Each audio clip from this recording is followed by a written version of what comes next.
Fremantle. Thank you, Deputy Speaker.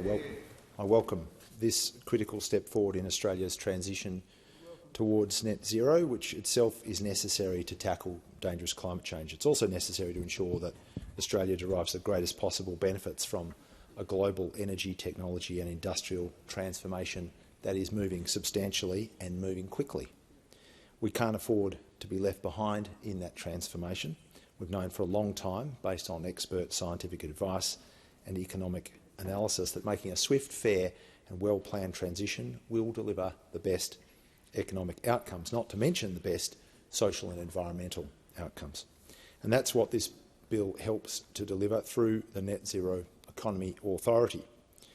Deputy Speaker, it's a statement of the obvious to say that leading Australia through the global energy transformation requires serious, careful and comprehensive good management, an approach that was completely absent during the lost decade of coalition mismanagement, especially when it comes to energy policy. It wasn't just a complete policy vacuum, as the Minister mentioned earlier today, 22 different draft energy policies, none of which ever landed. But it was often also an exercise in policy and program vandalism. And Australians shouldn't forget that in addition to never managing to land a single national energy policy, the Coalition also tried to get rid of the foundational building blocks of clean energy transformation that Labor created during the Rudd-Gillard government, namely the Clean Energy Finance Corporation and the Australian Renewable Energy Agency. The member for Casey before was talking about these things in a way that suggested he understood their value. He wasn't in the parliament when his colleagues on that side sought to defund them and get rid of them altogether. Thankfully, Deputy Speaker, the Albanese government is once again taking on the responsibility of leading Australia through the circumstances of a global transition that does present enormous opportunities, not least because we're a country that's blessed with the right critical minerals and the best renewable energy resources. We've got the chance before us, and I would say the obligation before us or upon us, to set up Australia for a bright and sustainable future, and for a future that is made in Australia, made by Australians, made in Australia for Australians, and that's 100% our focus. And we're seeking to do that through a consultative and constructive approach. We'd love that to be constructive as far as the parliament as a whole. Clearly, the coalition's continuing on with, we've got no ideas and we'll accept no reforms, we'll accept no change. We're not interested in anything positive. We're not interested in anything constructive. That's a shame. At the heart of our approach is a set of arrangements developed in consultation with unions, industry and employers that in turn has shaped what is in effect a tripartite approach that will guide us along the best path as older industries are transformed and new enterprises emerge. This tripartite approach, Deputy Speaker, government working collaboratively with unions and with industry and employers will mean that the changes we need to make will happen through a process that is open, consultative and fair. It will ensure that workers and households in affected communities, especially rural and regional communities where a lot of this transition will occur, it will ensure they have a clear voice in shaping that change. And on that point, Deputy Speaker, I do want to acknowledge the strong and sustained advocacy, the unstinting and focused advocacy of the Labor movement with respect to the value of a tripartite approach, especially the AMW's Steve Murphy and from my home state of Western Australia, Steve McCartney, my very good friend, the ETU's Michael Wright, and of course the mighty ASU, AWU and MEU. Deputy Speaker, as I've said, the Net Zero Economy Authority, which this bill advances, will make a massive positive difference in shaping the transition that is already well underway. And the need for this kind of coordination, advice,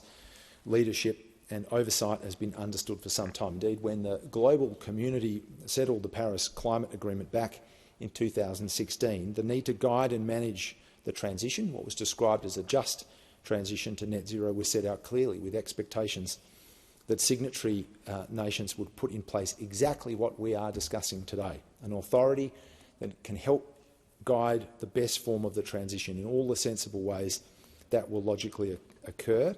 And that's what this authority will do. It will provide leadership to ensure coordination and consistency in the design and implementation of policies and programs across a range of areas, and as part of that, providing advice and reports on progress to the Minister.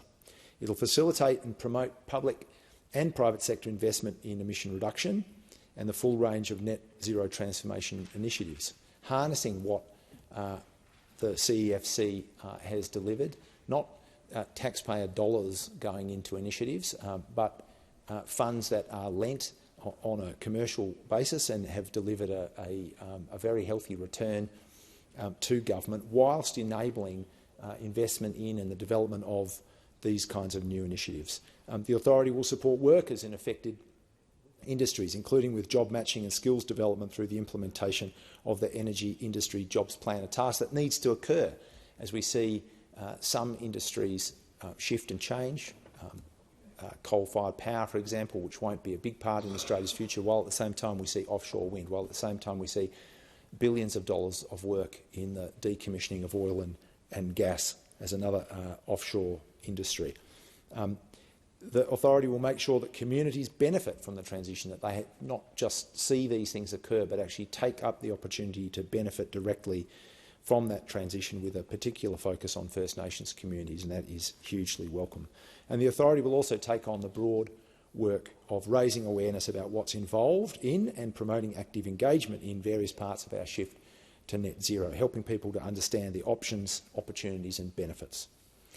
Deputy Speaker, I'm sure that people in the community who hear about all those aspects of the Net Zero Economy Authority would think to themselves, surely this is a no-brainer, surely this is something we would have known was going to be necessary some time ago and we would have put in place as soon as possible. Perhaps even on that basis people might wonder, has this kind of thing, has this kind of authority, this kind of function occurred anywhere else? And the answer is, of course. You know, in the United States, they have the American Jobs Plan, which was created back in 2021. And in the United Kingdom, they have the UK Green Jobs Task Force, which was launched back in 2020.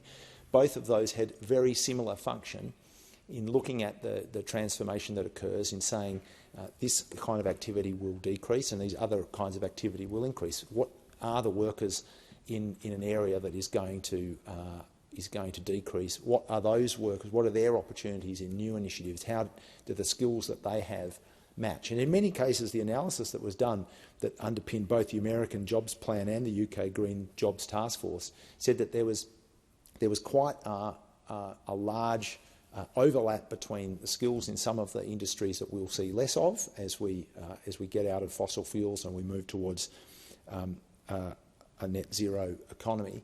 Some of the skills, though, transfer very well into emerging industries like offshore wind, like large-scale solar and storage, and the decommissioning task in relation to offshore oil and gas that I've described. And what you need is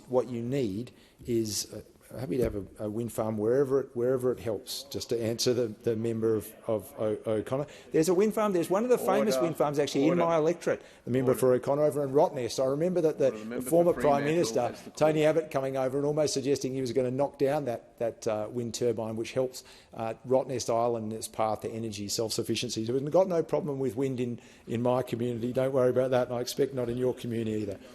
Deputy Speaker, there's already one there, member for O'Connor. What there won't be is a fantasy in the form of a small modular reactor. But, Deputy Speaker, we haven't had the benefit of the work I've described because the Coalition simply failed to care about responding to climate change and failed to put in place the arrangements that should guide our transition to a net zero economy and to our role as a renewable energy superpower. We are taking a different approach.